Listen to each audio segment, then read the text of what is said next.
Good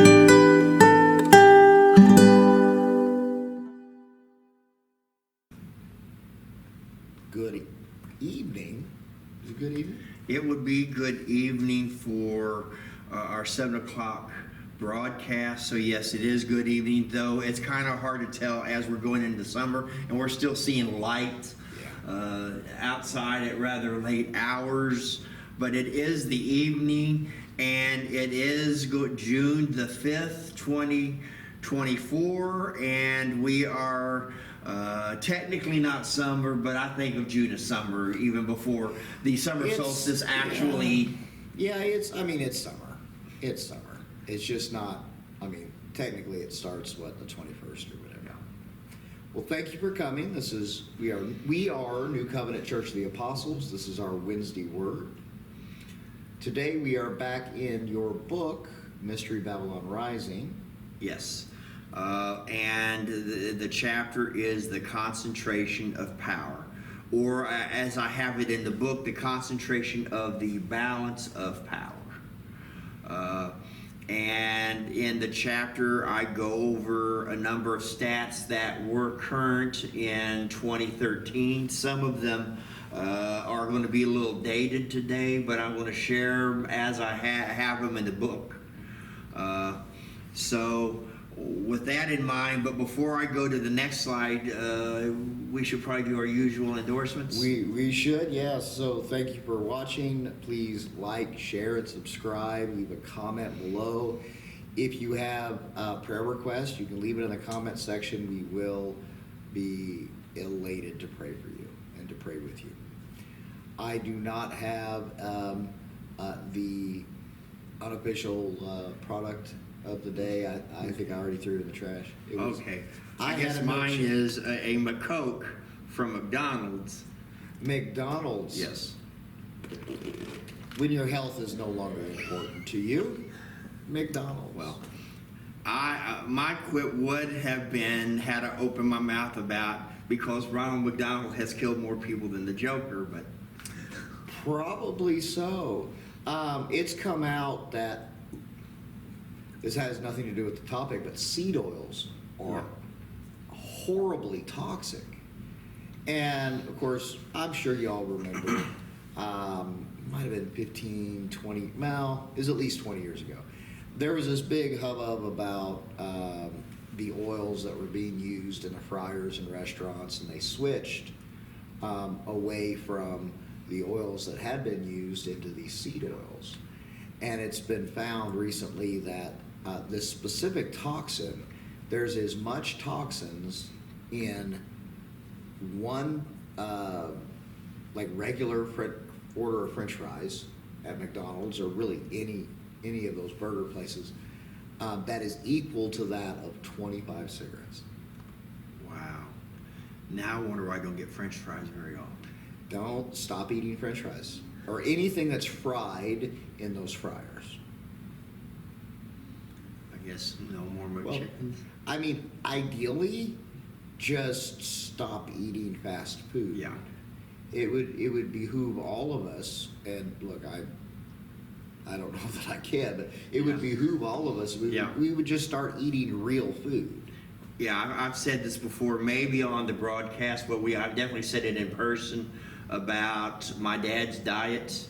He did not eat a healthy diet, and part of the proof of his unhealth was that he died at the age of 57 from the consequences of alcohol. His diet included plenty of beer, ample amounts of whiskey, fried chicken, mashed potatoes, and at least in his middle-aged part of his life, he did not lead too active of a lifestyle.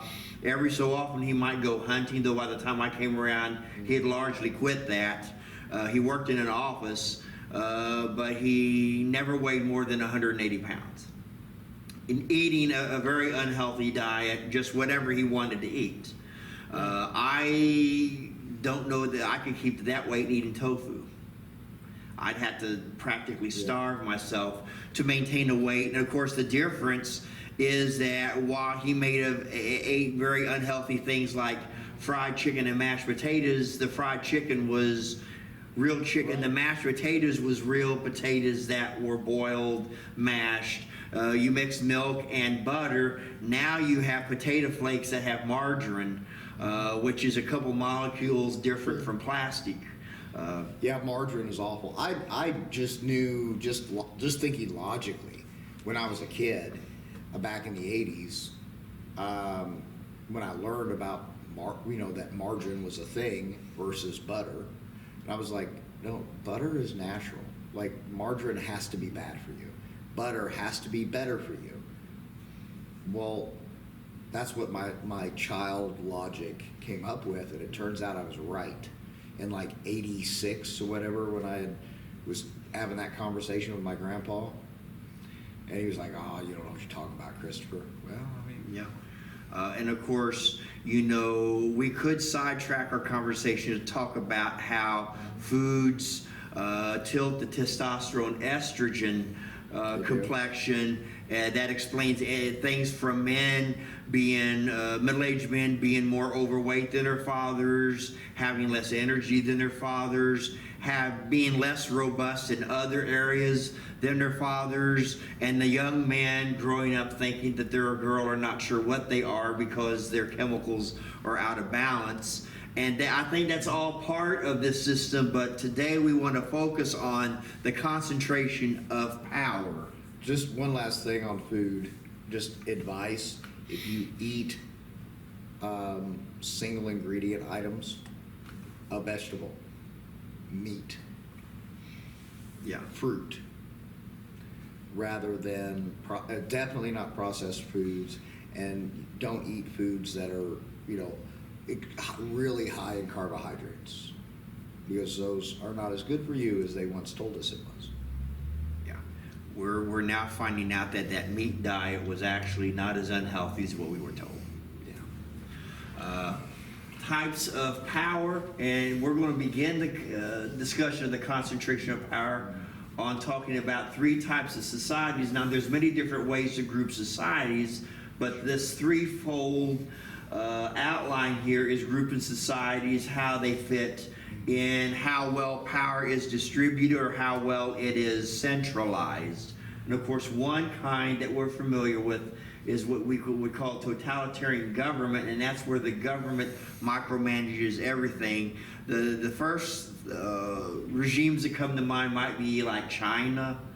I'm tempted to say communist China, but they're actually fascists. They're more fascist.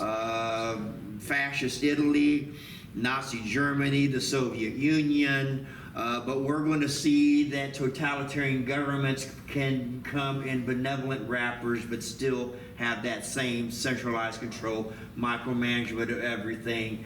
And that's where the free world is going. And then you have your banana republics, and that's where a few own everything and they control the government. Right. And of course, there's an interesting story of how we got the name Banana Republic. Would you like to tell that story? I think you had already shared that Yeah, story. we talked about that maybe a couple weeks ago. Yeah. Maybe. It was Guatemala. Am I right? It was Guatemala. Guatemala. So there was American Banana Company that owned thousands of acres down in Guatemala, and they, as a banana farm. And a duly elected president, who was actually a good guy, but he his regime, his government was a threat to that American Banana Company, right? And so, on behalf of that banana company, the CIA orchestrated a revolution in Guatemala that overthrew him. And so that's where you get the term Guatemala. And almost every high-ranking government official in the United States had massive stocks, or at least some stocks, some stock interest in that company. The trigger was that president of Guatemala felt that foreigners had too much control, owned too much land, so they began to repatriate some of the land. He began with land not being used, And so when the American Fruit Company, that company's now Chiquita, but it wasn't named Chiquita at the time. It had a different name. Their owners and stakeholders included some very powerful politicians in this country, which they lobbied Congress and lobbied the CIA, and the CIA was then set in to destabilize this democratically elected government, and then it was replaced with a government that was loyal to. Bernays, who is, I believe he's a relative of Freud, but he's the father of American advertising and specifically propaganda in advertising. And he was tasked with orchestrating the propaganda that leader of Guatemala was. They smeared him as a communist, which isn't what he was. No. But they smeared him as a communist and built I up suppose because he agitation was for him. seizing land, they were saying this is a communist takeover, but that wasn't his motivations for seizing land. It was because foreigners had too much power, and the legal precedents he used are precedents that exist here in the United States. In fact, there is a state park in Indiana that was acquired through precisely that kind of machination. Spring Mill State Park was privately owned at one time, but it was owned by people who were not American citizens. And so I believe it was 1872, it was the late 1800s, the state of Indiana decided, since it was foreign-owned property, that they had the right to seize it. So they seized it, it went through the courts. The Supreme Court of that era upheld it, and the property then became the property of the state of Indiana, which in 1927 they decided to convert the Spring Mill State Park. And so that preserved the working mill, the buildings of this village, but all that was at one time private property that was owned by people who actually lived there, but they lost it because they were not American citizens. And the courts of the United States determined that that was a legitimate power of government to seize land from foreign ownership. And of course, in those conversations, you cite national security. What happens if China owns everything in this country? Would we be a free country? No, not at all. So then last year we have free societies. It's a pluralistic where elites represent their interest groups. However, I will preface this by saying what we call free societies or liberal democracies are easily corruptible and Yes. become either one of these two. Yes. Now, those aren't the only forms of government, but those are the three that we're highlighting today. They become one of these two for reasons in the next slide, but I want to just close this point out by saying when I was a young man in college at Indiana University, and I took political science. At one point, I was going to be a political science major. I was then going to get some job at some think tank, and it was going to turn society around. That was not God's plan for me, but that was at one time part of my thinking. I was going to get this, but in political science classes, typically, the majority view would be to represent America as a pluralist society, and the idea is that in these societies you may have inequities, you may have inequalities, but instead of a singular elite, you have a bunch of different interest groups, and then each interest group has its own elites that represent them, and that those are roughly equal at the highest levels. Of course, we're going to find out soon why that fails, and the corrupting point is what happens when there's enough concentration of power that the elites, the various elites, have more in common with each other than they do with the groups they represent. It sounds like Santa almost got hired by the CIA. That's what it sounds like. Oh, almost, not quite. But I'm going to ask a question here. We're not necessarily going to answer it, but I just want to get you all to thinking here. Who has more in common? Does Pat Robertson have more in common with his followers or with Al Sharpton? And does Al Sharpton have more in common with his followers, or did he have more in common with Pat Robertson? And if that's too dated for some of the younger people in the audience, you might think of someone like Taylor Swift versus Elon Musk. Do they have more in common with each other, or do they have more in common with the groups that they represent? I mean, they would have more in common with each other. Yes, that is the correct answer. And as we go through these slides, we're going to see why that is. We're first going to read some scripture where this type of thing happened before. And then we're going to go into some slides of some statistics that I'm sure will raise the hairs of some of our audience, or assuming they have hair to raise. I've got a lot less hair than I used to. So we're going to be going to the book of Genesis, chapter 47, beginning in verse 13. I'm just going to read 13 through 26. Yeah, there's a couple places I might stop you, but go ahead. Go and start. You can throw something at me. Let me know. Wait a minute. You only have a... Don't. No, I don't want to throw that. Don't throw your soda. Don't throw or your phone. Just don't throw nothing. Okay. Now there was no bread in all the land, for the famine was very severe, so that the land of Egypt and the land of Canaan languished because of the famine. And Joseph gathered up all the money that was found in the land of Egypt and in the land of Canaan for the grain which they bought, and Joseph brought the money into Pharaoh's house.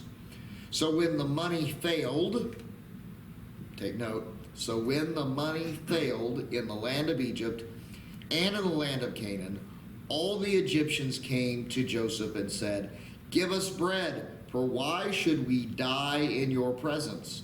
For the money has failed." So it's massive inflation, right? Yes. Massive, it's not worth anything. Can't buy anything with it. It's like the Weimar Republic. Yeah. Then Joseph said, "Give your livestock, and I will give you bread for your livestock. If the money is gone..." Let's stop there for a moment. They just lost their businesses. Now continue. Well, yes. I mean, They lost their businesses when they lost their livestock, because that was their business. They were farmers, and if you're a farmer, your business is livestock. Right. So Give your livestock, and I will give you bread for your livestock if the money is gone. So they brought their livestock to Joseph, and Joseph gave them bread in exchange for the horses, the flocks, the cattle of the herds, and for the donkeys. Thus he fed them with bread in exchange for all their livestock that year. bread that they grew and then gave to Pharaoh to store up for the family. It was sold back to them. And it wasn't sold given back- to them. It was sold back to them. Yeah, it was sold back to them for their livestock. Does that sound like some crooked corporations and Yes. government officials do? Yes, it absolutely does. Verse 18, when that year had ended, they came to him the next year and said to him, "We will not hide from my lord that our money is gone. My lord also has our herds of livestock. There is nothing left in the sight of my lord but our bodies and our lands. Why should we die before your eyes, both we and our land? Buy us and our land for bread, and we and our land will be servants of Pharaoh. Give us seed that we may live and not die, that the land may not be desolate."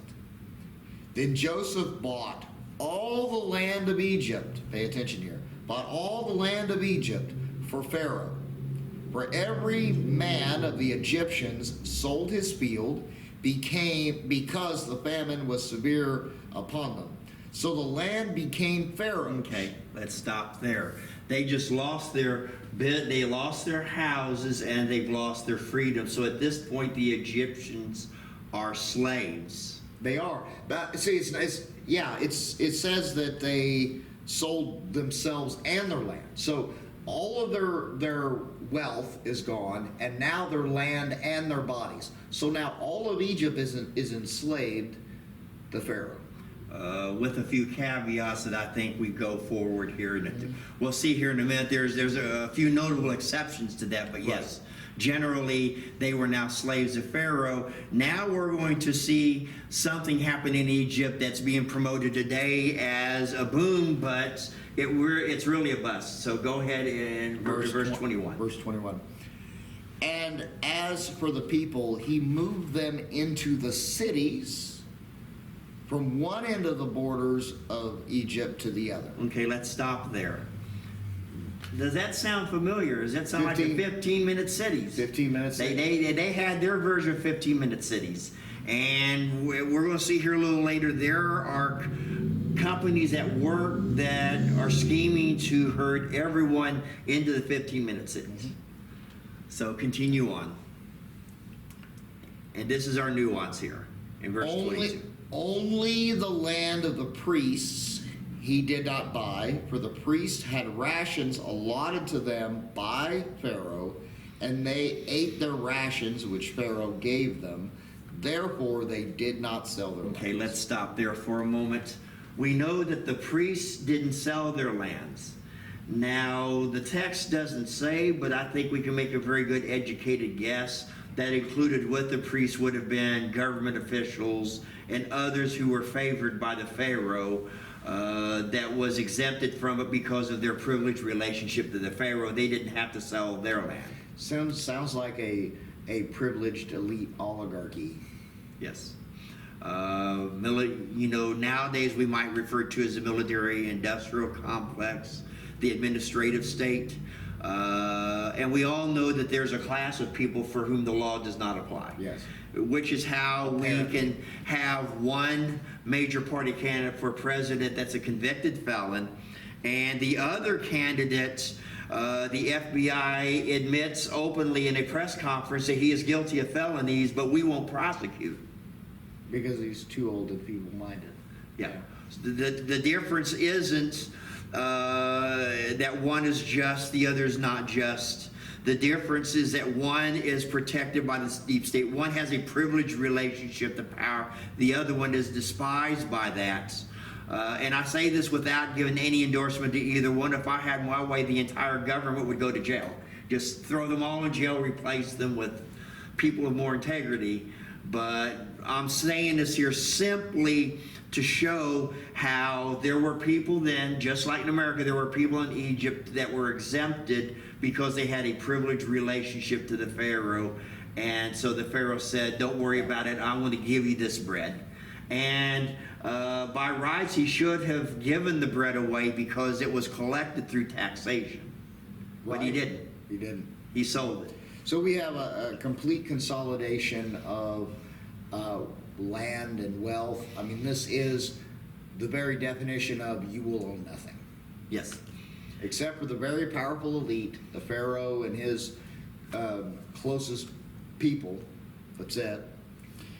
In verse 23, then Joseph said to the people, indeed, I have bought you and your land this day for Pharaoh. Look, here is seed for you, and you shall sow the land. And it shall come to pass in the harvest that you shall give 1/5 to Pharaoh. 4/5 shall be your own as seed for the field and for your food, for those of your households, and as food for your little ones. So they said, you have saved our lives. Let us find favor in the sight of my Lord, and we will be Pharaoh's servants. So that 1/5 of the harvest was basically their rent. They were now paying rent, and that was the terms of the rent, was the 1/5 of the harvest to the Pharaoh. Yes, I mean, this is serfdom. So. That's not counting taxes that would have been levied anyway. There was more, but the 1/5 was off the top as rent. And Joseph made it a law over the land of Egypt to this day that Pharaoh should have 1/5, except for the land of the priests only, which did not become Pharaoh's. There again, the Pharaoh didn't own that land, so the priest didn't pay rent. But the rest of the people paid rent. They was renters who could be evicted or otherwise handled the moment they didn't pay. So we see here, again, a consolidation of all wealth and all power into a very few. Yes. this is played out cyclically in societies all the way till this day. Yeah, Rome. That was how Rome fell. It fell more from that than, the barbarians. Of course, the popular conception was the barbarians just overran Rome, and there's a kernel of truth that towards the end, barbarians did overrun them, but only after Rome became internally weakened from its own internal problems. Well, the biggest problem with Rome was they didn't have peanut butter and jelly sandwiches. That was the biggest problem with Rome. And did that cause their inflation to go through the roof? That's what it because they was. didn't have Blame it on the lack of peanut butter and jelly sandwiches. Eat a peanut butter and jelly sandwich and save your country. See, it's that important. Okay, now having gone through seeing how that worked out in Egypt here, let us go into some principles on how free societies fall. Free societies will fail when power becomes so concentrated that elites have greater connection to each other than the people they represent. Back to Pat Robertson and Al Sharpton, or we might say Taylor Swift and Elon Musk. When you look at their standard of living, you look at their connections, you look at their social interactions, they have much more in common with each other than the people they represent. So this is already true right here in the United States, in that so much power and wealth has been concentrated. Our elected officials do not represent their constituents. They represent themselves and the special interest groups that pay them. They are bought and paid for. But they become bought even before they're bought, because what happens when you are a member of two groups, and elites have always been members of two groups, their fellow elitists and then whatever group that they're representing, but when power is concentrated enough and they have so much more in common with their fellow elitists, then it's only a matter of time before their identity becomes tied to the elite club that they are in. And then when that happens, then that's when they come for sale and they are then bought. Yeah, so the party in power, whatever party that is at any given moment or any given year, and their opposition party, like, they're both controlled. It's an illusion that they're on different sides. They're on the same side. And that's how you go from throwing the rascals out to becoming the rascals. So it's not that hard to determine. The first hint is pay attention to which bills have overwhelming support from both parties, because that does happen. Pay attention to what bills those are. You'll begin to see it. Yeah. You see that these politicians that we elect, they run on certain principles, and they will abandon those principles in a heartbeat. We see how these elected officials in Washington, D.C. are multimillionaires as soon as they get into office. How does that happen? Well, corruption. They're paid off. They're bought and paid for. Yes. That's what it is. So we have a concentration of power and wealth in the government, but also corporately as well. Yes. And now we have this emerging private-public partnership, this thing is what they're trying to call it, which really is a nice way of saying fascism. Yes, because that's one of the key elements of fascism is cooperation between big business and big government. The state and the corporate.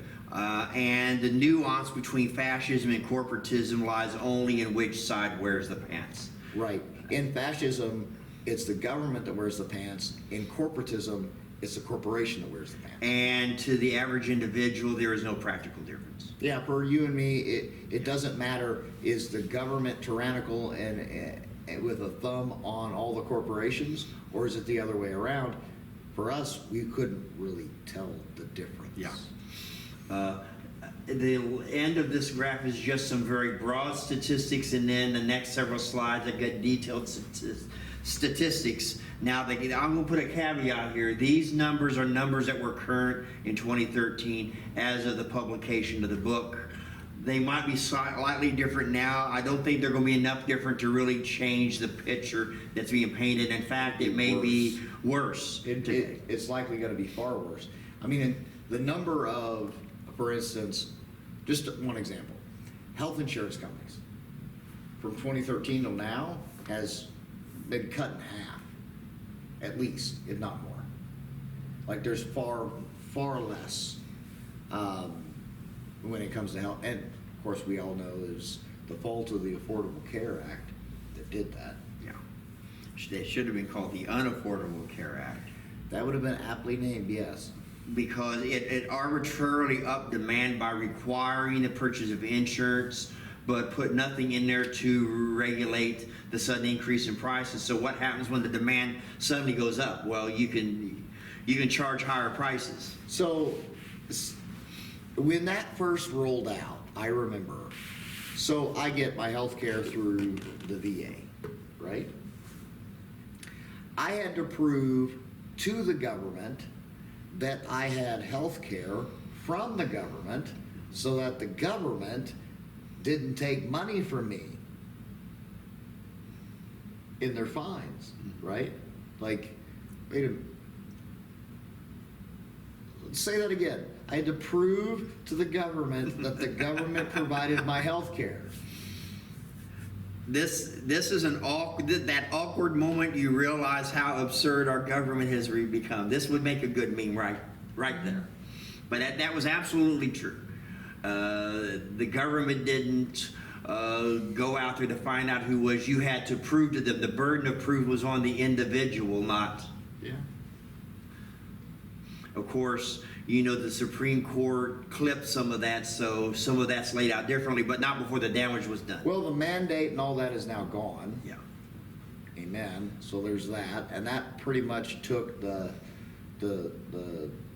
breath out of the Affordable Care Act. It's not quite what it was. But the inflation that it generated didn't go away. It's the elevated level of pricing didn't suddenly go down because they found a way to keep it. You saw the premiums double and triple and sometimes quadruple. Yeah. The monthly premiums, and then the level of coverage go down, where you had plans with like 2,000 or 4,000 deductible. Like you have like a $2,000 deductible, my goodness, or a $5,000 deductible. Mm-hmm. I even heard of some plans having deductibles as high as 10,000. And then it led to another consequence in making it less affordable. You had many people who decided that it was more worthwhile just to pay the fine. And that's what they did. They just decided, well, a $1,500 fine is more doable than paying $10,000 for insurance when I'm totally healthy. Yeah. And that's what they did. Yeah. I knew some people that did that. They told me that they just pay the fine. Yeah, they're not going to sign up for it. Yeah. I mean, having health insurance is a plus, but what it's not that the providing of health insurance that is a problem, right? In the principle of it, it's how it was implemented with that mandate, with the penalties, the way that the inefficient way in which government kind of oversaw the whole thing. They arbitrarily upped the demand without putting any mechanism to restrict the price increase that would happen. Of course, keep in mind, attempting to throttle supply and demand to centrally control it almost always fails in the long run. It's only ever been successful in the short term. And then the architects tried to blame the insurance companies, but nothing was the insurance company's fault, or very Basic little economics. at all. Because, I mean, those insurance companies couldn't sneeze without the approval of the federal government under the Affordable Care Act. They had to cover everything that the government said they had to cover, and they had to cover it at a certain cost. And these are companies, these are private companies trying to make a profit for themselves and their board members, like, right? So when the government interferes in business in ways like this and others, it it will force those companies to raise prices Yeah. or to reduce the services that they offer. Basic economics, if you force the demand up or you restrict the supply, prices go up. That's just the law of supply and demand. In fact, professional economists can calculate, given a certain increase in demand, they can calculate what the cost is going to be within a few dollars or cents of. So the people that do this are not stupid. These are very intelligent people. These are Harvard grads, Yale grads, Princeton grads. These are Including PhDs in economics. very intelligent people. No, this is all intentional. Yeah. They're doing this intentionally. And it's even more evident now. There seems to me, anyway, a very real attempt to burn the whole system down so they could rule over the ashes. If you're wanting to not tweak the system, but you believe that the current regime needs to be overthrown and replaced, then you have to burn it down. You have to burn it down, yeah. Whether you use various soft power techniques such as we're describing here, or whether you have the U.S. military go in and AK-47s a blasting and howitzers and tanks and missiles being launched, you're burning it down one way or the other. And governments prefer to use soft power against their own people over hard power. Most of the time. There's exceptions. There's been politicians that deranged that they would fire missiles on their own people. Indeed. So at the last part of the graph, these are just some broad parameters here of how power is concentrated. 24,000 define the legal system. What that means is that these 24,000 people decide what the law is. They decide what constitutional rights of yours will be protected. Or if they want to invent one not in the Constitution, they have the power to push that out. This is composed of all of the state judges, including the Article III judges, and all the law professors in the law schools training up new jurists to be lawyers and judges. This is a subset of all lawyers. Most lawyers, they simply roll with whatever it is.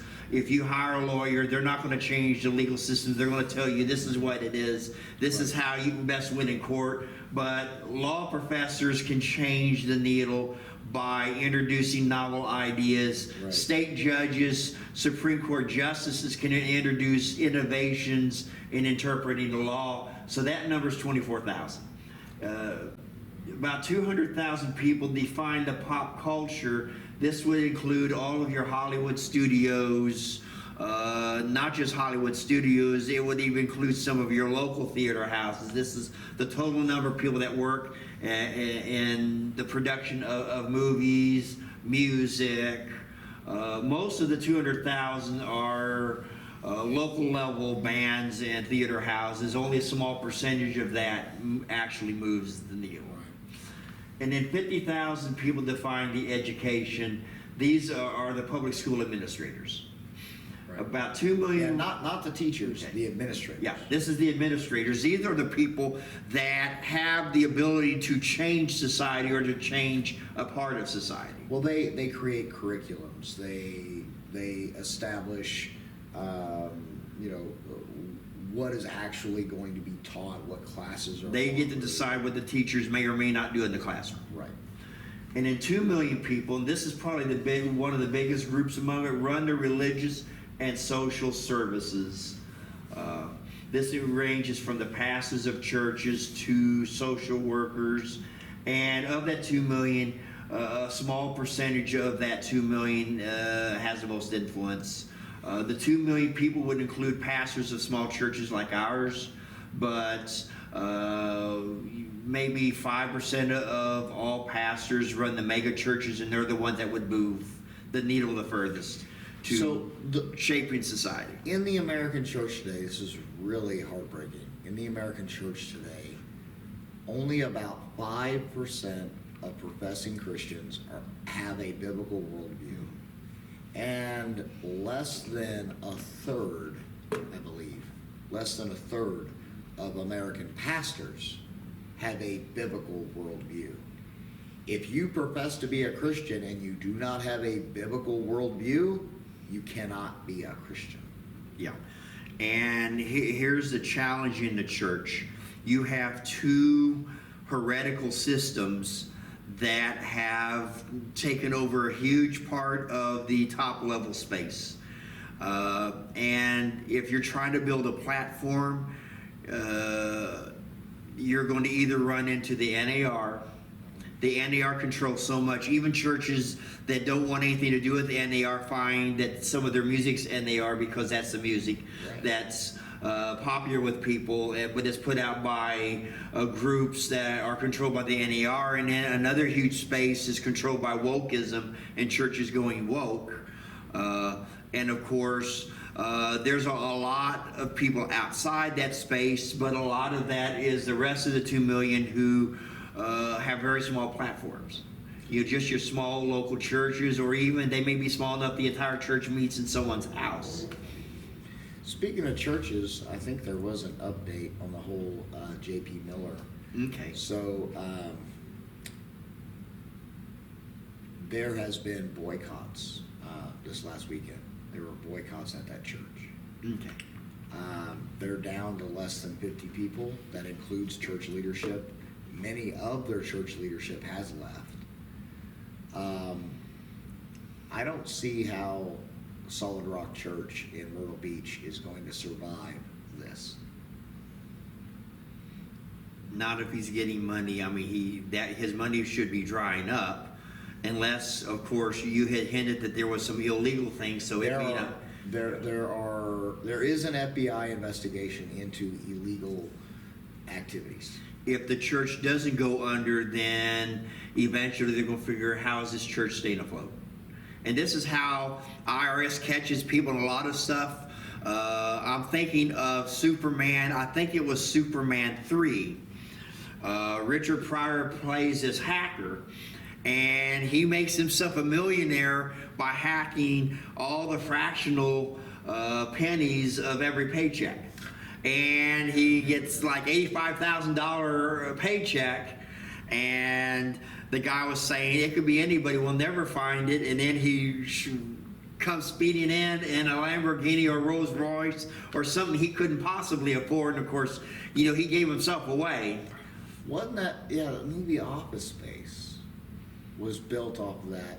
They uploaded this program, and it was only supposed to like a very small, like fractional percentage of every penny that normally would just be rounded down. Yeah, he would get all those fractions. But in the movie Office Space, the decimal point was wrong, so it was way too much money. Yeah, that was a really cool like late '90s movie. I think my favorite part was the angst of it all, where they're pulling out all the office equipment and breaking computers and printers and fax machines with baseball bats. That was pretty awesome. So we see about 2 million people run that. We're not quite, let's see here. Here we go. And now we're going to the business. You talked about corporate concentration of power. Well, here is some stats on the corporate concentration of power. Now, these are not all of the businesses. These are the ones employing 100 or more. So what we've been seeing is the creations of monopolies in this country again. Massive monopolies, tech monopolies, financial monopolies, insurance monopolies. So media monopolies, right? With each passing year, there's a greater and greater centralization of control and ownership of the American corporate in the world. late 20-teens, as the big tech cartel started locking down, for a few years there was a movement to have a proliferation of alternative social media outlets to the big tech media outlets. Almost all of those ended up either formally failing and going bankrupt, or they may still exist, but their numbers are so small that they're irrelevant. Or they got gobbled up, right? Like Facebook bought, was it Instagram? Yeah. So, I mean, Facebook was buying multiple of these startup companies, their competition. And of course, in social media, The problem was is that the cartel was the one where the people were, and so you had the problem of momentum. Your social media doesn't become profitable until you get about 1 million. If you're going to have it free, paid for by the advertisers, where the user is the product. If it's less than 1 million users, then they don't make money. Of course, if they don't make money, people don't go there. People don't go there because there's no people, and there's no people because people don't go there. And so that largely failed, with a notable exception. Rumble ended up breaking past that. Rumble is now considered a significant major player. It began as an alternative to YouTube, where you could go if you didn't want to be censored, but then it's So when Rumble was first introduced, it was outperforming YouTube on downloads. Yeah. Right? Like on people downloading and signing up. And then there was a conspiracy to shut it down, and there was a legal battle, and Rumble won. They're still there now, Yeah. but they were successful in stopping the rise of Rumble, because if they hadn't done that, Rumble would have overtook Yeah. YouTube. It would have, at the rate that it was. And Rumble got past the pitfalls, both in terms of the user base. They got a good user base now, but also in terms of the internal blind spots that often happen.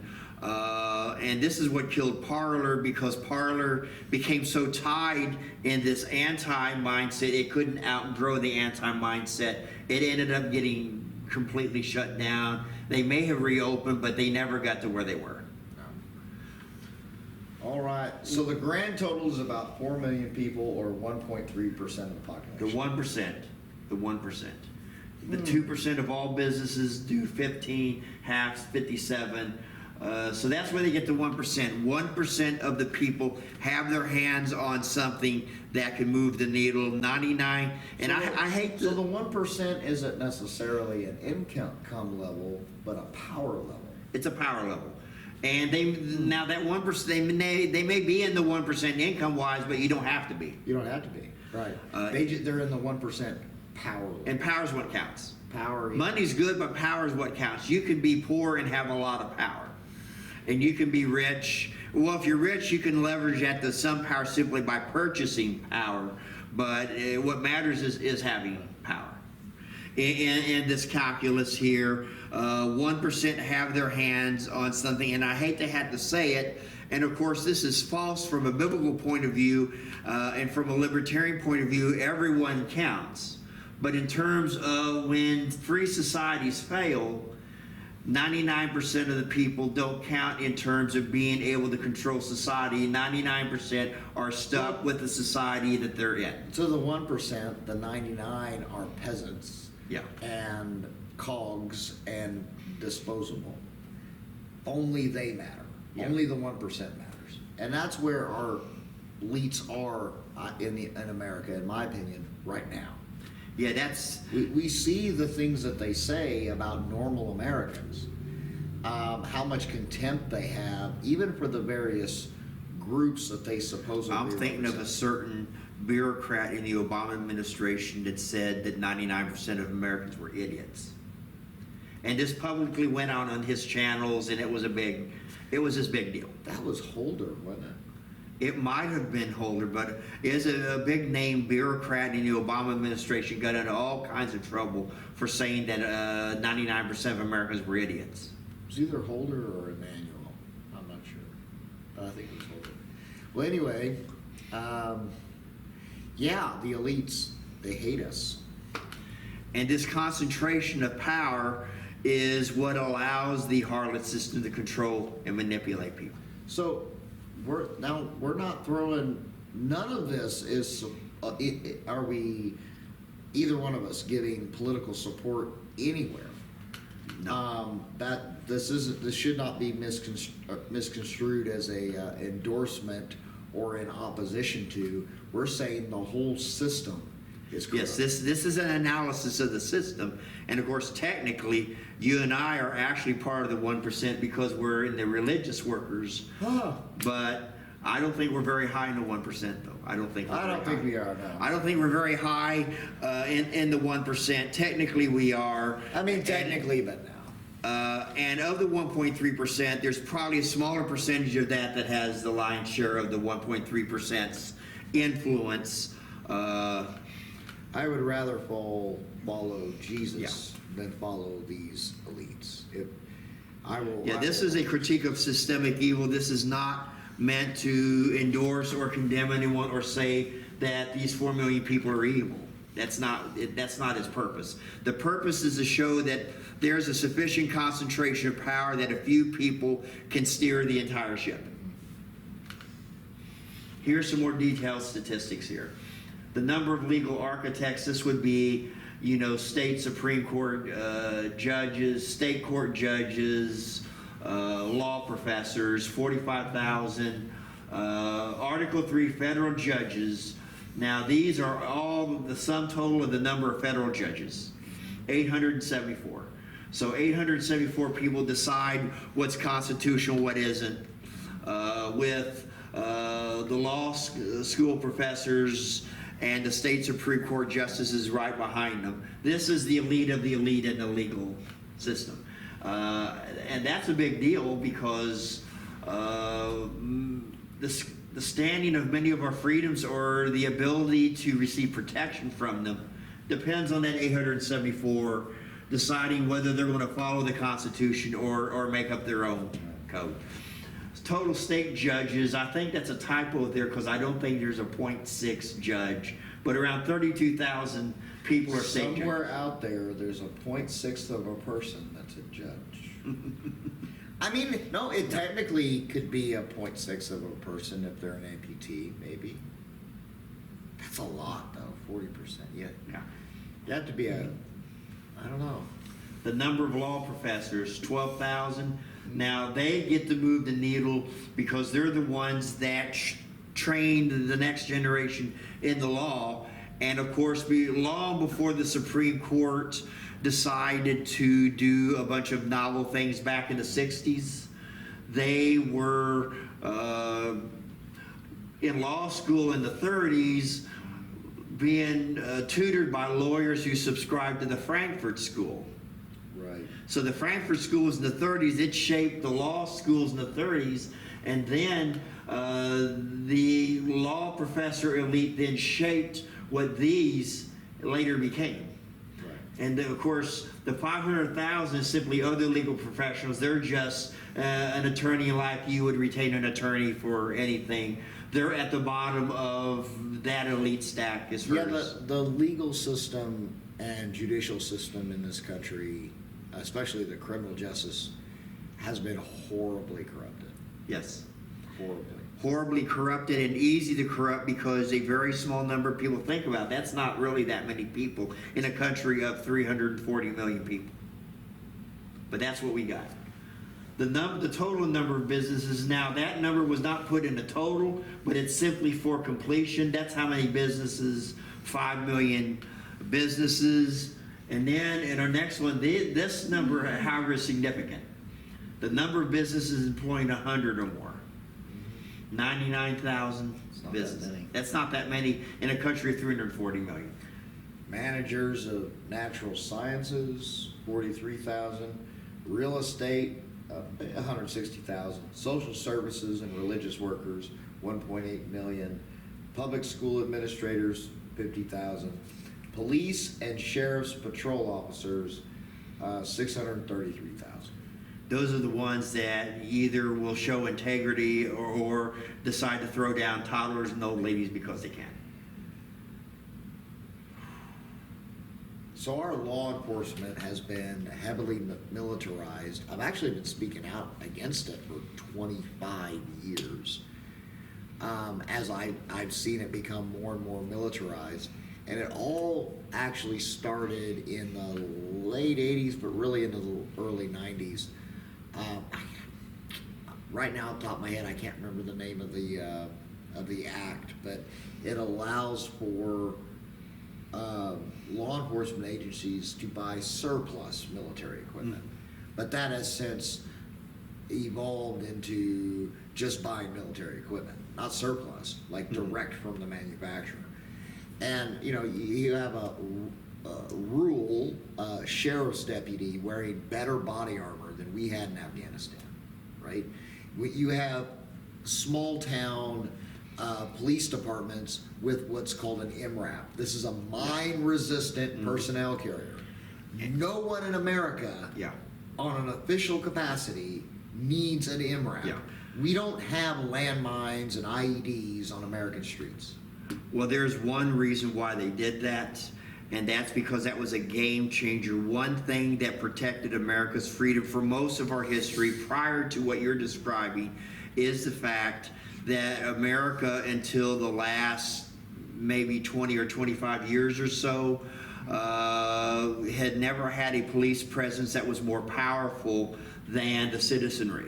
Now, they would be more powerful than an individual, but if the police went off the rails and the armed citizens said, no, you're not doing it, the armed citizens were mightier than the police. But you factor that in, that means that if the citizens revolted against the police win, because they have military weapons, artillery, tanks, all sorts of things that there's no legitimate need of in civilian society. The only legitimate purpose is if you're in a war zone.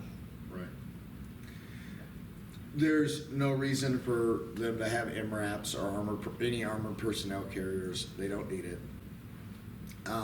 it. We can talk body armor on police departments in big cities, but your county deputies, rural county deputies, get that body armor off. You don't need it. But it's useful if the citizens rise up against it. Means that he can overpower the citizens. There was a study that was done that showed police officers themselves admitted that wearing body armor and having other military equipment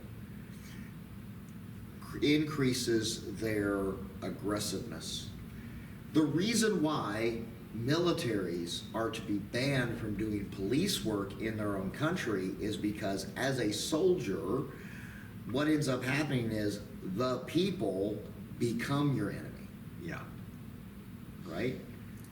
Well, that's exactly what we've seen with our law enforcement now. Yeah. Law enforcement officers, even in casual encounters, will treat the citizenry, law-abiding citizenry, as the enemy.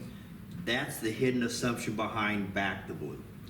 And that's the one reason why I've never been able to get behind it, never posted anything with the blue line. I don't think there should be a blue line on the American flag. It's just the America or you're not American. And it's not because I'm opposed to police. I'm not opposed to police. I support the police, but I support the Constitution even more. I support human rights even more. And as long as the police respect that, and probably the majority of the cops do, so this isn't a slam. What we're saying is not a slam against cops individually, but against a certain mindset. It's against the system, policies and procedures, the mindset, particularly the military procedures that have been incorporated into law enforcement. It's against the systemic evil, and of course, the systemic evil has a way of pulling otherwise good people into the systemic evil. We're not saying all cops are evil. We're not. It's the system that's... It's the system, the policies and procedures, what is allowed to transpire, and it makes things worse. Something I've been noticing online is that there's an overwhelming consensus now amongst young people, and even into our generation, that unless it is an absolute emergency, meaning someone is going to die or else, don't call the police. Just don't call the police. Because they're not only are they not going to help you, you may find yourself being victimized again by law enforcement after calling them. In some cases, it's general out-of-control cops. In other cases, and I've known of a few cases where people were doing dirty things, and they say, go ahead, call the police. You'll be the one to go to jail. And when the police were called, the person that called the police went to jail because they knew the right people. Right. That actually happened. And, in some places where that's common, people will just take the law into their own hands. That's what happened in Harlan, Kentucky back in the 1930s in the Harlan County Civil War. The coal companies had the law in their back pocket, so if there were problems, people handled it redneck style. They would shoot somebody and take them out of town into any of a number of hollers right outside of town, dump them at the bottom of the holler, and that was the end of it. That was the end of it, right? My father-in-law came to this area. He's now deceased, but he grew up there. He came to this area because he had an altercation with an adult black male when he was 11 years old. There's several different versions. All of them, he had a gun. He got a hold of a gun. One of the versions, he threatened the black man, and another version, he killed the black man. I don't know which one is true, but I know in the middle of the night, he and his brother were moved from Harlan, Kentucky to Charlestown, Indiana. Right. So, yeah, that's Under cover of darkness. So whatever happened, they were squirreling them out so that they wouldn't be killed. so an example of just an encounter that I had, and this wasn't in a big city. This is rural county, Indiana, out in the country, right? This is not. I'm in a minor fender bender, and it's not. And the accident's not my fault. It's the other guy's fault, right? And when I say minor, I mean minor. Like, both vehicles are still drivable, right? You can still drive them. Well, you have to have a police report for the insurance company, right? So, I mean, we both theoretically could have just drove away, right? Sure, my vehicle worked, his vehicle worked, but insurance, okay. So the sheriff's deputy comes, and for the most part, I mean, he was polite, like he wasn't being rude or anything, but he demanded that I lift my shirt with his hand on his sidearm in the process. Standard being at the ready, because you're not supposed to point guns at people unless you're going to shoot them, but they'll often have their hand right there. Right. In case something happens, they can very quickly. But there was absolutely no justification for that, from my perspective, because both myself and the individual who struck me, and both to one another and towards the police officer, no one was disrespectful, calm, courteous. We complied with everything that was asked. Everything was on the up and up, and we're out. Like, this isn't, like I said, this isn't downtown Louisville, right? This is rural southern Indiana. And the guy's wearing a body armor, like military body armor. So even if he had a gun, there's a very good chance it wouldn't have helped you anyway. Well, I mean, I don't know what the category of plates that he had, right? But anyway, I mean, I wasn't armed, and I told him I wasn't armed, and he demanded that I prove it while he was, prepared to draw. I mean, I complied. I didn't complain. Not even after it, right? But I did have some questions. Like, after everything's gone and he's gone my way and I've gone my way, like, what exactly was it? Right? What exactly prompted him to demand that, right? He asked me if I wasn't armed. Asked me if I was armed, and I told him that I wasn't. And he escalated it to what could have been lethal, right? Well, I talked to a retired police chief a few days later. Now, mind you, this was last year. This has been a while. But I talked to this retired police chief, and he said, you were kind, courteous, and respectful, compliant, all of that. He asked, well, did you have anything on your vehicle? I said, only my veteran's plates. That's it. There's nothing else on my vehicle. Just my veteran's plates. And he goes, that's it.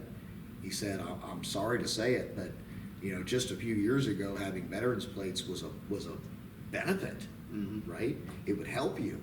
It doesn't help anymore. Now it's a detriment because law enforcement sees that and they jump to, oh, well, he's a threat. Yeah, or worse. I am privy to one case. It involved a relative of mine, and the cop in question made a decision to arrest because he saw a political sign in the yard. Yeah. He ended up getting in trouble for it. The parents complained. They went through the process. It never went to court.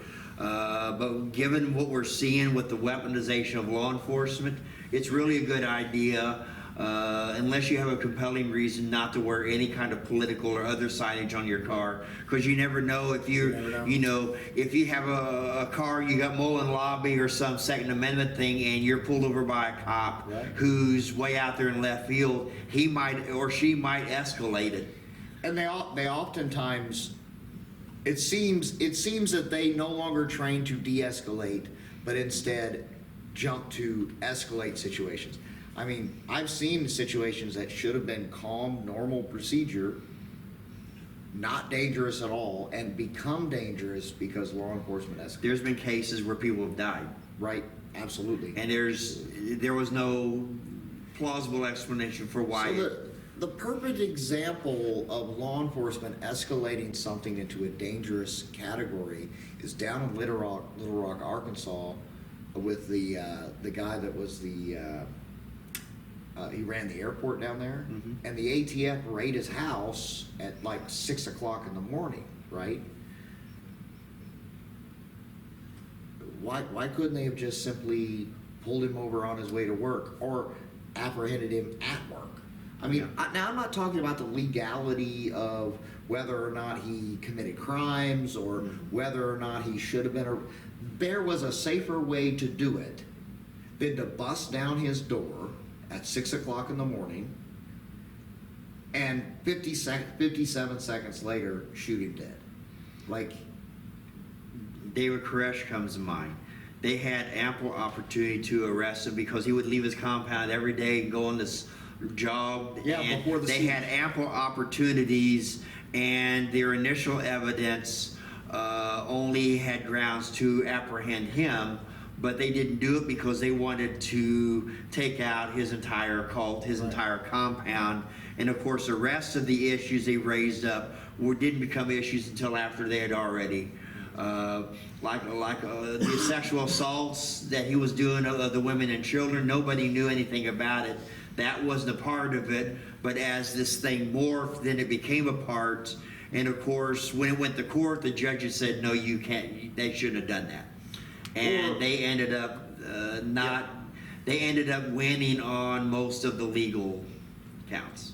Or you've got a case, just imagine this, where you and your family, you move out into, rural America, somewhere way out, far away from any city, you, your wife, your kids, and suddenly there's men, you don't know necessarily who they are, but they're in ghillie suits and they shoot your son, and then they shoot your wife as she's holding the baby in the front door. Like, if you know that if you leave your house, you're going to be shot, and they're demanding that you leave your house, right? And you get this standoff, and these are law enforcement and military personnel. Well, I just described Ruby Ridge because that's exactly what happened. And that was a hit. The plan was not to arrest, but to. Yeah, they were there to kill him. In fact, it later came out that their rules of engagement was shoot to kill, like shoot on sight. And leave no survivors. Yeah. No survivors, no witnesses. The court has no choice but to believe law enforcement side, and you make up whatever. And the charges against Mr. Weaver were thrown out. The charges that they tried to put him on, those were thrown out. But there was no criminal penalties leveled on any of those federal officers, whether from Ruby Ridge or Waco. Yeah. Now, I mean, we can go on about the cult of there at Waco. Yeah. They were a religious cult, but that's irrelevant to what that calls chump change. Culting 200 people is chump change compared to culting 340 million. And of course, our grand total here comes again to around 4 million. So 4 million make up the 1%. It gets worse. Now, this next to last slide here is information that was not in the book because it didn't exist. Yeah. Well, it existed, but it wasn't. It wasn't on the radar, very high on the radar screen then. I call it the portfolio of power. All three of these companies are portfolio companies. People go, they'll invest their money, and then they invest it and they buy other companies. Right. And the result of this is that it can create a delusion of diversity, a delusion of a free market. Let me paint an example here. Let's say you're in the market and you want to buy homeowners insurance, and you see 20 companies, and you figure, well, this is a good free market. I can pick what I want. And you pick one, they do you dirty, so you go to the next one, and then they do you dirty the same way. You do a little digging, and you found out that you didn't have 20 companies. It looked like you had all these different businesses, but they are all owned. Yeah, so BlackRock, Vanguard, and State Street, they own stock in any and all companies of note. Yes. I mean, they may not own stock in your, local bakery, but, Target, Walmart, Barnes and Noble, BlackRock and Vanguard The are the banks. top two owners of pretty much every home insurance the banks. company. Yeah. And for many of these businesses, while individually BlackRock and Vanguard may not individually have majority stockholder, together they do. Yes. These two are the top two shareholders in the insurance company that does our home insurance. And a few years ago, we had roof damage, and the insurance company refused to pay, and we was unable to get them to pay even when we went to lawyers and the insurance commission. But when I talked to various sources, including the bank that we borrowed money from, we was eventually able to borrow some money to have someone fix the roof. We was told by both the bank and the roofer that the insurance companies are just denied every claim there is. So yeah, there's an attempt to deny claims, and we had talked about this earlier, to deny claims, but also to double, triple, or even quadruple home insurance policies. And if you have a mortgage, that is going to increase your monthly mortgage payment, potentially to where you can't afford your home anymore. They're trying to price people out of not just buying homes, but priced out of their current home that they own. So that makes it easier to hurt people in the 50-minute cities. And all three of these companies are on board with that. They've made public statements. They've been buying up houses, even in some places, whole neighborhoods that are on the market, and then just putting them on for rent. They're renting them out. They are driving the housing market up, right? Like the inflated home prices. That's the not your normal where it goes up, goes down, goes up, goes down, but in a doom loop where it just keeps going up and never ends. So, yeah, normally the housing market is going to be it'll be a buyer's market, it'll be a seller's market, right? It's back and forth and back and forth. And a lot of that has to do with supply and demand and the economy and all of that, right? But what we've seen really since about since the housing market recovered from the 2008 crash, right? It's just been an upward trajectory that is non-sustainable. And that increase is so artificially inflated. My home is now valued, and I bought it 5 years ago. It is valued $100,000 more than what I paid for it. But that's not what it's worth. It's worth what I paid for it. Maybe actually less. It's that there's this artificial inflation of the housing market, and it's their fault. Mind you, that is about a 75% increase in value in 5 years. And we're on the beginnings of a new trend. And when you see this combination, there's trouble. There's always trouble, huge trouble. Typically, inflation and recession are inversely proportional. If prices are going up, then you don't have a recession. If you have a recession, prices will either go down or they'll stop going up. They'll level off. But now, this year, we're seeing both increase.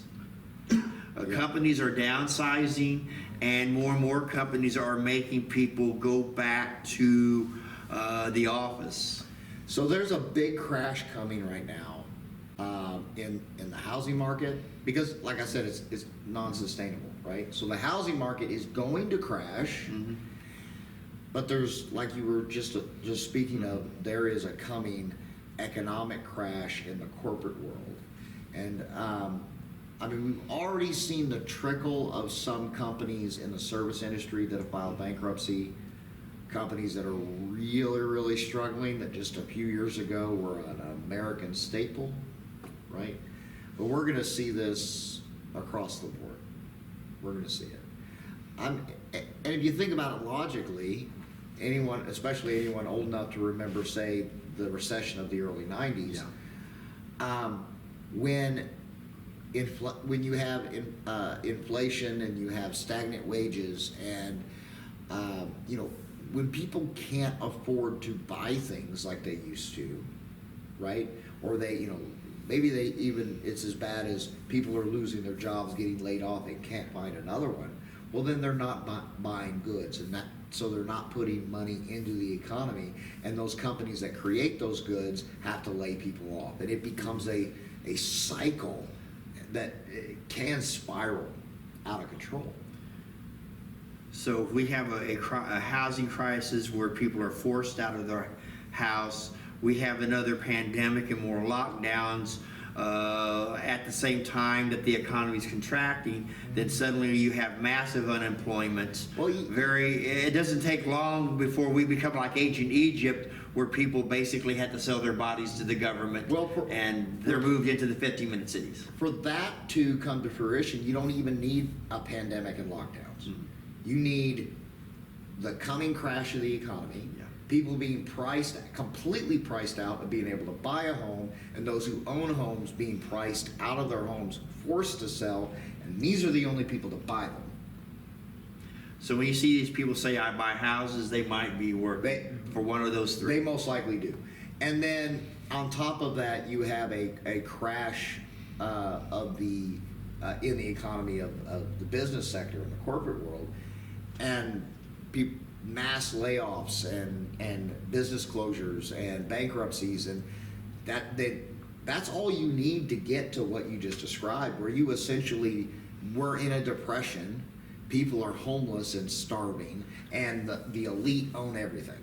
It's that easy. During the pandemic, with the lockdowns, we saw many people struggle. I could thank God the Lord arranged circumstances where I not only didn't struggle, but I ended up being better off financially. But many people struggled. Yes. But while the many people struggled, the 12 richest people in the world saw their wealth multiplied by 4 or 5 times.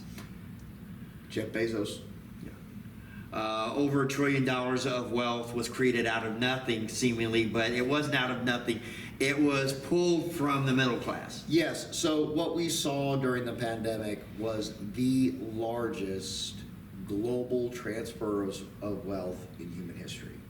From you and I, the poor and middle class, normal working blue-collar people, to just a very tiny rich elite that already owned 95% of everything anyway.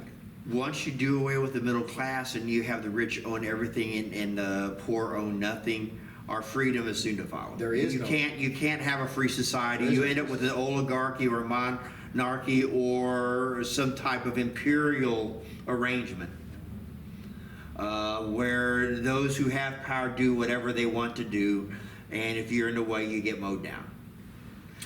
And like a certain billionaire said, when we build a road and we plow an anthill, it's not because we hate the ants, they're just irrelevant. Pretty much. I think we can solve this, though. We can solve it. PB&J's. Peanut butter and jelly sandwiches. Is that what helps us to be happy when we own nothing? Yeah. Actually, right there is the mindset of these elites is bread and circuses. Yeah. Right? So as long as they can keep the populace occupied and their minds on something else, right? So, I mean, I joke about peanut butter and jelly sandwiches, but I was really being Could this be facetious. why acts like Taylor Swift are made larger than life, and why most of our... I've noticed something with the Hollywood movies. You don't have movies with stories about real life anymore. The movies are becoming dominated with stories of celebrities and powerful people. The movies are garbage. And I don't just, I mean, from the writing to the producing to the acting, the story, all of it. And the fan bases of all these major franchises have become toxic because they're angry that their favorite stories have gone to pot. You go into DC Comics forum, or you go into Marvel Comics or Star Wars, there's all kinds of talk about how Right. the current canonical holders have raped the stories. Well, yeah, and so they put out a horrible product where they fail across the board in every category. They're failing. And then they blame the fans for not going to see it, sometimes even after they tell the fans it wasn't made for you. Okay, well, if it's not made for me, I'm not going to see it. Oh, well, you didn't see it? Well, that means you're blah, blah, blah. Yeah.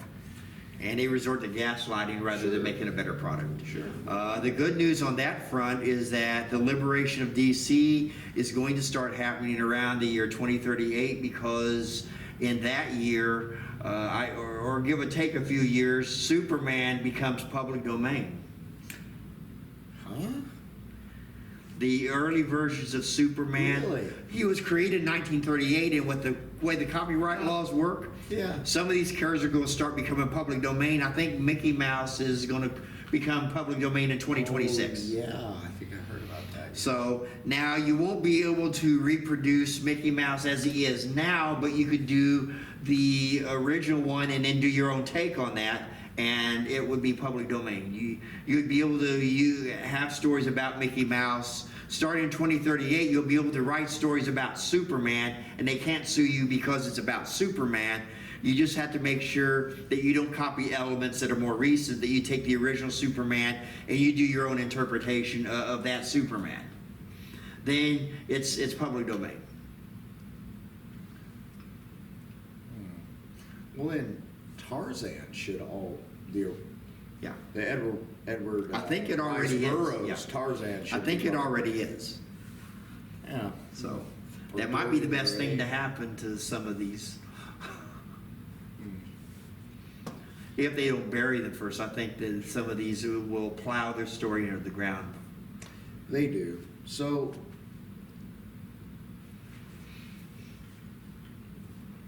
the beast here is a hydra, Yeah. meaning it's multi-headed, and only one of those heads is the BlackRock, Vanguard, and You won't kill this by taking out BlackRock. it's so multifaceted.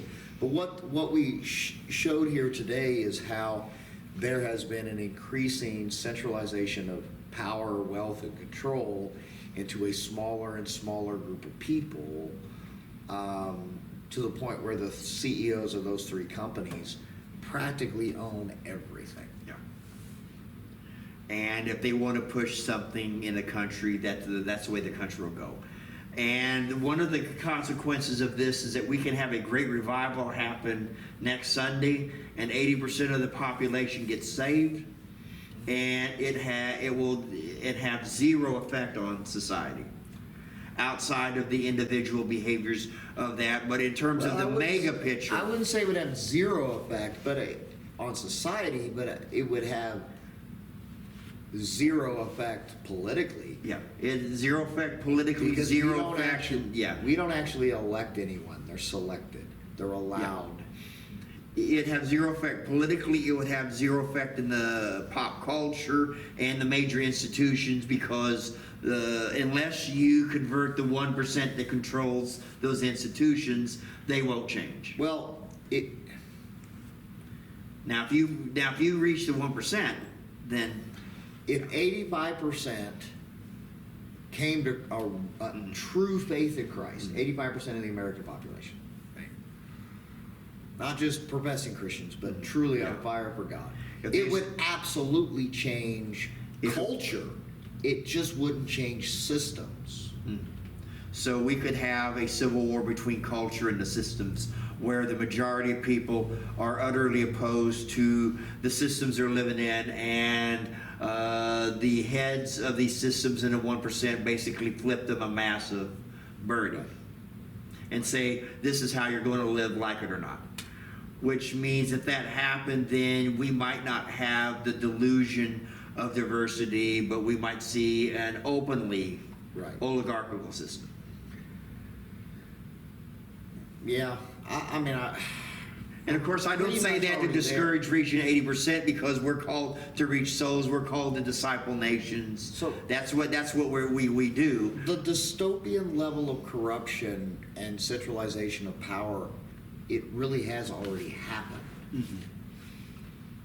Like we're precipitously falling off that cliff now. The sense of democracy and freedom is a well-orchestrated delusion. If you were to have something like that, or any of a number of things that wake up the general population, then that could destroy the delusion. That won't destroy the oligarchy, but it would destroy the delusion. They'll quit pretending it's an oligarchy and just say, we run the show, obey or die. All right. Well, was there any last thoughts? I mean, the main thing is to keep our faith in Christ, because we know, and we're getting closer to that end game where all this is coming crashing down. It's not going to be 1,000-year Reich of this. It's, in fact, in a few years, it's going to come crashing down. Only Jesus is the solution to a fallen world. Your favorite politician is not your Lord and Savior. Jesus Christ is. Jesus Christ is. So I don't have any more to say. Would you like to close us in prayer today? I sure would. Heavenly Father, we come before you today in praise and thanksgiving, oh God. Lord, we pray that you guide us and protect us and keep us. Go with each and every one of us and bring us back together again, oh Lord. We praise you now, we praise you always, for you alone are God. In Jesus' name I pray. Amen.